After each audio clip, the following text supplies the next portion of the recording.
2 ఏళ్ల క్రితం సుమారుగా ఏడాది అవుతోంది, ఏడాదికి పైబడి అవుతోంది. సో ఆ తొక్కిసలాట ఘటనలో అక్కడికి వచ్చినటువంటి ఓ కుటుంబం, శ్రీతేజ్, రేవతి అండ్ కుటుంబం. సో వారంతా అక్కడికి వచ్చారు, తన 2 పిల్లలతో కలిసి భార్య పిల్లల్ని తీసుకొని అక్కడికి వచ్చారు ఒక వ్యక్తి. సో ఆడికి వచ్చిన తర్వాత అల్లు అర్జున్ సడన్గా అక్కడికి రావడంతో తొక్కిసలాట జరిగింది. ఈ తొక్కిసలాట ఘటనలో రేవతి మరణిస్తే తన కుమారుడు శ్రీతేజ్ మాత్రం కోమాలకు వెళ్ళాడు. ఇప్పటికి 7.5 కాలం అవుతోంది, ఇంకా కోమాలోనే ఉండిపోయాడు. కొన్ని రోజుల పాటుగా కిమ్స్లో చికిత్స అందించారు. అటు అల్లు అర్జున్ కూడా కొంత ఆర్థిక సాయం చేసినట్టుగా ఉన్నాడు, కానీ ఆ అబ్బాయి ఆరోగ్యం మాత్రం కుదుటపడలేదు, ఇంకా ఆ బెడ్ పైన ఉంటూ ఉన్నాడు. సో తండ్రికి అంటే అక్కడ రేవతి మరణించింది, ఆ బాబు ఆసుపత్రి బెడ్పై కొట్టుమిట్టాడుతూ ఇంకా కోమలో ఉండడం నిజంగా ఆ కుటుంబం పుష్ప 2 సినిమా కలెక్షన్స్తో ఎంతటి సక్సెస్ సాధించిందో తెలియదు, ఎంతమంది ఫ్యాన్స్ ఎంజాయ్ చేశారో తెలియదు, కానీ ఆ కుటుంబం మాత్రం ఇంకా కన్నీటి పర్యంతం అవుతూనే ఉంది.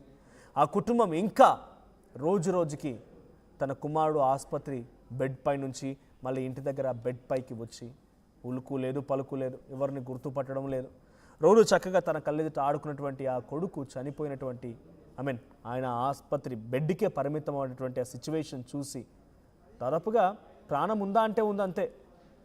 ఆడుకోలేడు, లేవలేడు, నాన్న అని పిలవలేడు, ఏమీ తినలేడు, అటువంటి సిచ్యువేషన్ ఆ బాబు అనుభవిస్తోంది ఈరోజు కూడా.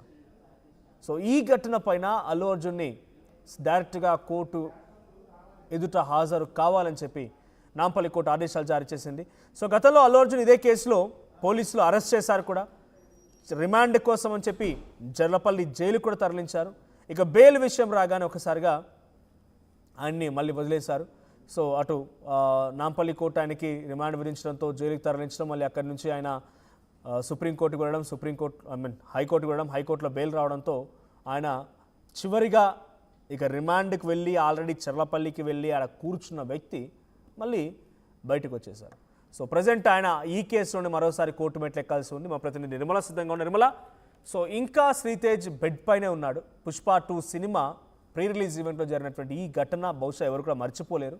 ఆ తర్వాత నుంచి ప్రభుత్వాలు కూడా చాలా హామీలు ఇచ్చాయి, ప్రీ రిలీజ్ ఈవెంట్లు ఇవ్వమని, టికెట్ ధరలు పెంచమని, ఈవెంట్లు ఉండవని, ఎవరు రాకుండా అడ్డుకుంటామని రకరకాలుగా వాగ్దానాలు చేసింది. కానీ ఆ వాగ్దానాలు మొత్తం కూడా నీటి మాటలు అయిపోయాయి. ఇప్పుడు ఆ ఘటనలోనే అల్లు అర్జున్ కేసు ఎదుర్కొంటూ నాంపల్లి కోర్టులో హాజరు కావాల్సి ఉంది. ఏంటి అల్లు అర్జున్ సిద్ధంగా ఉన్నారా? హాజరయ్యే అవకాశం ఉందా? ఈ కేసు పైన అప్డేట్స్ ఏంటి?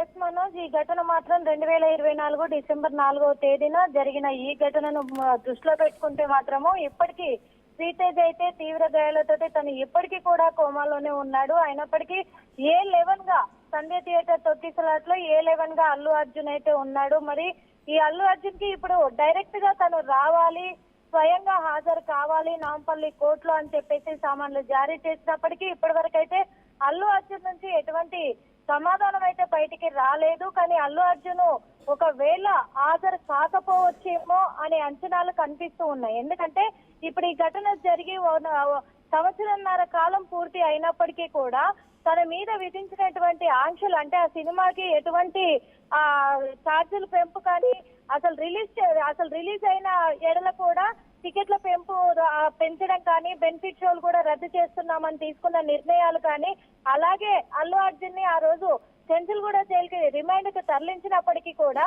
ఒక్క రోజులోనే బెయిల్ పైన బయటికి వచ్చినాక కూడా ఇక్కడ ప్రభుత్వం మళ్ళీ తర్వాత ఫిలిం ఇండస్ట్రీ వాళ్ళతో అందరితో కూడా ప్రొడ్యూసర్లను, డైరెక్టర్లను పిలిపించుకొని సమావేశాలు జరిపించిన తర్వాత మళ్ళీ బెనిఫిట్ షోలు ఇవన్నీ కూడా కంటిన్యూ అవుతూ వస్తూ ఉన్నాయి.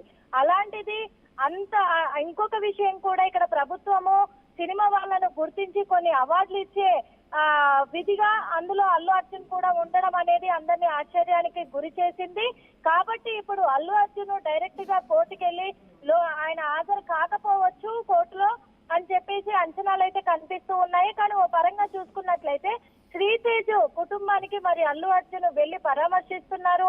అలాగే అల్లు అర్జున్ వైఫ్ కూడా స్నేహారెడ్డి కూడా వెళ్లి పలకరిస్తున్నారు. వాళ్ళ బాగోగులంతా వాళ్ళే చూసుకుంటున్నారు అనేది కొంతమంది దృష్టిలోకి అది కూడా దృష్టిలో పెట్టుకొని వెళ్లి హాజరు అవ్వచ్చు అని చెప్పేసి కూడా కనిపిస్తూ ఉంది. ఏది ఏమైనప్పటికీ ఈ రోజు సాయంత్రం వరకు అల్లు అర్జున్ స్పందన ఏంటి అని బయటికి వచ్చే అవకాశాలు కనిపిస్తూ ఉన్నాయి మనోజ్.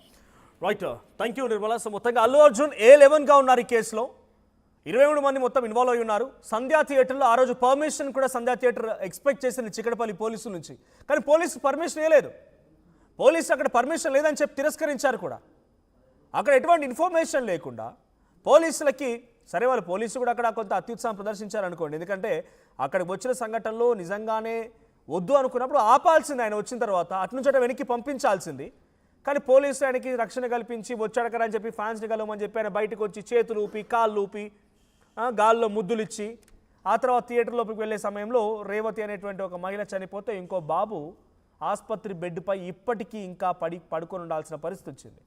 అల్లు అర్జున్ ఏదో ఆర్థిక సాయం చేశాడు, కొంతమంది ప్రొడ్యూసర్ ఏదో ఆర్థిక సాయం చేసి ఉండొచ్చు, కానీ ఆ బాబు తల్లి యొక్క ప్రాణాలు వెనక్కి తీసుకురాలేరు. ఆ బాబు యొక్క ఆ పరిస్థితిని దాన్ని చక్కదిద్దలేరు. సో ఈ ఘటన ఇంకోసారి జరగకుండా ఉండాలంటే ప్రీ రిలీజ్ అనేటువంటి ఈ అంశం ఉండదు అని చెప్పి ప్రభుత్వం కూడా చెప్పుకొచ్చింది. ముఖ్యమంత్రి రేవంత్ రెడ్డి చాలా అగ్రెసివ్గా మాట్లాడుకొచ్చారు, చాలా దారుణంగా ఇంకోసారి పర్మిషన్ ఉండదని వార్నింగ్లు ఇచ్చారు సినిమా వాళ్ళకి. కానీ ఏమైంది, అంత వస్తే అమీ తుమి మనం ఒకటి అని చెప్పి జబ్బల కింద జొరిపోయి మళ్ళీ ప్రత్యేకంగా మీటింగులు పెట్టి ప్రత్యేకంగా వారితో సమావేశాలు జరిపి నాకు తెలిసి 2.5 ఏళ్ల కాలంలో ఏ ఒక్క రైతును కూడా దగ్గర తీసి నీ సమస్య ఏందని అడగనటువంటి ముఖ్యమంత్రి సినిమా వాళ్ళని దగ్గర తీసి సినిమా వాళ్ళందరితో కూడా మీటింగ్ పెట్టి వాళ్ళతో టిఫిన్లు టీలు చేసి ఆ తర్వాత ఒక సమావేశం నిర్వహించి ఆ సమావేశంలో ఏదో నిర్ణయం తీసుకున్నాము, హాలీవుడ్ తరహాలో టాలీవుడ్ని చేస్తామని చెప్పి మాట్లాడుకొచ్చారు. సో ఆ గద్దర్ అవార్డ్స్, ఆ ఏడాది గద్దర్ అవార్డ్స్ సమయంలో కూడా అల్లు అర్జున్కి అవార్డు వచ్చారు. నటన వేరు, అవార్డు ఇవ్వడం వేరు, ఇక్కడ సంఘటన వేరు. సో దాదాపుగా చెర్లపల్లి జైల్లో అల్లు అర్జున్ని వేస్తామనేటువంటి సిచ్యువేషన్ వరకు వెళ్ళి చెర్లపల్లి జైలుకు పంపించినటువంటి ఈ ప్రభుత్వం పోలీసులు ఆఖరికి వస్తే ఆ కేసు ఏమైందో కూడా తెలియదు. మరి అంతలా ప్రదర్శించినటువంటి అత్యుత్సాహం కాస్త అప్పుడు నీరు గారిపోయిందా? బెయిల్ వచ్చింది, బయటకు వచ్చారు, దాని మీద ఏం ఇన్వెస్టిగేషన్ చేశారు? తప్పిదానికి కారణం ఏంటి? థియేటర్ కారణమా, అల్లు అర్జున్ కారణమా, ఆ రోజు రేవతి మరణానికి కారణం ఏంటి? ఇప్పటి వరకు ఫైండ్ అవుట్ చేయలేకపోయారు. అంతే అమీ తుమి, మీరెంత స్వరడబ్బా పరడబ్బా పరస్పర డబ్బా. సో మన డబ్బా మనం కొట్టుకోవాలి, ఎదుటి డబ్బా కొట్టాలి, ఇద్దరం కలిసి ఎవరి డబ్బాలు కొట్టుకుంటూ ఉండాలి. ఇది సినిమా వాళ్ళకి ప్రభుత్వానికి జరుగుతున్నట్టుగా ప్రజలు విమర్శిస్తూ ఉన్నారు. టికెట్ల ధరలు పెంచమంటారు, టికెట్ల ధరలు పెంచేస్తారు, రాత్రి జీవోలు వచ్చేస్తాయి. అందరూ పడుకున్న తర్వాత అర్ధరాత్రి దయ్యాలు తిరిగే రాత్రి జీవోలు వచ్చేస్తాయి. ఇది పబ్లిక్ నుంచి వస్తున్న మాట. ప్రీ రిలీజ్ ఈవెంట్ లేవంటారు, ప్రీ రిలీజ్ ఈవెంట్లకు పర్మిషన్లు వస్తాయి, టికెట్ ధరల పెంపు అట్లనే జరుగుతుంది. అన్నీ ఇక్కడ మేము అంతా ఒకటన్నట్టుగా వాళ్ళు ఉన్నారు. కానీ పాపం ఇక్కడ చనిపోయింది ఎవరో ఒక సామాన్య కుటుంబం, రేవతి కుటుంబం. సో చాలామంది అంటున్నారు ఏంటంటే వాళ్ళకేంది డబ్బులు బాగా వచ్చాయి, తలా ₹1 కోటి ఇచ్చారు కదని చెప్పి. ఎవరికి కావాలి డబ్బులు? ఆ తల్లి చనిపోయింది, ఆ బాబు ఆసుపత్రి బెడ్ పైన, తర్వాత ఆ ఇంట్లో ఆ బెడ్పై పడుకుంటూ ఉంటే డబ్బులు కావాలా? నిజంగానే ఈ రకంగా డబ్బులు ఇస్తామంటే ఆడికి వచ్చి దీనికి కారణమైనటువంటి ఆ 23 మంది ఎవరైతే ఎఫ్ఐఆర్లో వాళ్ళ పేర్లు జోడించారో వాళ్ళ కుటుంబాలను చంపేస్తారో డబ్బులు ఇస్తామంటే జరగదు. సో ఇప్పుడు అల్లు అర్జున్ని మళ్ళీ ఇదే కేసులో నాంపల్లి కోర్టు సమన్లు జారీ చేసి కోర్టు వ్యక్తిగతంగా హాజరు కావాలని చెప్పి ఆదేశాలు జారీ చేసింది. మరి అల్లు అర్జున్ వెళ్తాడా లేదా? ఏదో సినిమాల మాదిరిగా ఇక్కడే ఆయన నేను నడిచిపోద్ది కదా, లాయర్లను పంపిస్తా లేకపోతే ఇంక్వైరీ చేస్తానట్టుగా ఊరుకుంటాడా, లేకుంటే విఘ్నతతో న్యాయస్థానాన్ని గౌరవించి ఆయన కోర్టు మెట్లెక్తాడా చూడాలి. బట్ ఆ సంఘటన కనుక మీకు గుర్తుండుంటే ఇప్పటికీ ఇంకా దీనికి కారకులు ఎవరు అనేది క్వశ్చన్ మార్కే. ఎవరికి రేవతి మరణానికి కారణం ఎవరు? ఆ రోజు ఆ బాబు అంతలా పరిస్థితి దొరకడానికి కారణం ఎవరు? ఎవరిని నిందిద్దాం? చట్టాల్ని ఎవరిని శిక్షించాయి? నో, ఎవరిని శిక్షించలేదు. పోయారు, బయటకు వచ్చారు, అంతా మనం ఒకటన్నట్టుగా మళ్ళీ అందరూ సంకల కింద చేరిపోయి అంతా ఒకటైపోయారు తప్ప ఏం ఉపయోగం లేదు ఈ ఘటనలో అయితే.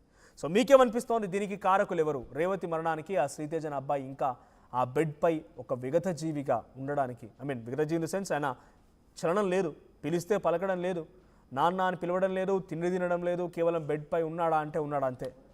ఆ బాబు ఆ స్థితికి రావడానికి కారణం ఎవరు? ఒక మరణం, ఇంకొకరు అక్కడ ఉండిపోవడం, బెడ్పై పడుకొని పోవడం. మీ అభిప్రాయం ఏంటో కామెంట్ చేయండి. At the same time Allu Arjun కోర్టుకు వెళ్తాడా లేదా, మీరేమనుకుంటున్నారు కూడా కామెంట్ చేయండి.